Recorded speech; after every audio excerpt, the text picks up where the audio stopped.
సనాతని హిందూ. సనాతన ధర్మం. సనాతన ధర్మం అంటే 8 ఏళ్ళు వచ్చినటువంటి అమ్మాయికి పెళ్లి చేసేయాలి. అదే విధంగా నా స్త్రీ స్వతంత్రం అర్హతి, స్త్రీలకు అసలు స్వతంత్రం లేనే లేదు. భర్త చనిపోతే భార్యని చితి మీద పెట్టి సాగమనంలో చంపేయాలి.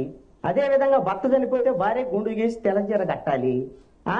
మగవాళ్ళు పంచె కట్టుకోవాలి, పిలక పెట్టుకోవాలి. నా సనాతన ధర్మం, సనాతన ధర్మం, సనాతని హిందూ, సనాతని హిందూ. ఈ సనాతన ధర్మంలో అస్పృశ్యతను పాటించాలి.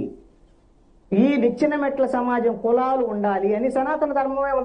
ఈ బ్రహ్మ నుదుటి నుంచి ఒకళ్ళు పుట్టారు, ఛాతి నుంచి ఒకళ్ళు పుట్టారు, భుజాల నుంచి ఒకళ్ళు పుట్టారు అనేటువంటి చెప్పింది ఇదే సనాతన ధర్మం కదా.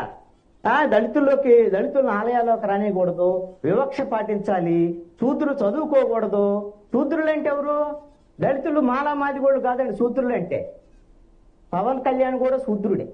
వాళ్ళ సనాతన ధర్మంలో ఉంది అదే. శూద్రులు చదువుకోకూడదు. శూద్రులు చదువుకుంటే వాళ్ళ చెవుల్లో, శూద్రులు చదువుకున్నా లేకపోతే వేదాలు విన్నా వాళ్ళ నాలుకలు పోయాలి, చెవుల్లో సీసాలు పోయాలి. మహిళలను అన్నింటా అణచివేసేటువంటి పితృద్వామ సమాజం ఉండాలి. సనాతని హిందూ, సనాతని హిందూ.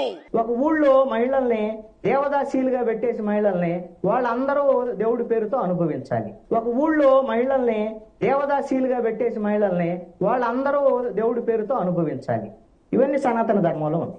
మరి ఇవన్నిటిని కూడా మళ్ళీ మనం ఇంప్లిమెంట్ చేద్దామా? ఇందుకోసమే మనకు సనాతన ధర్మం కావాలి. సనాతని హిందూ, సనాతని హిందూ.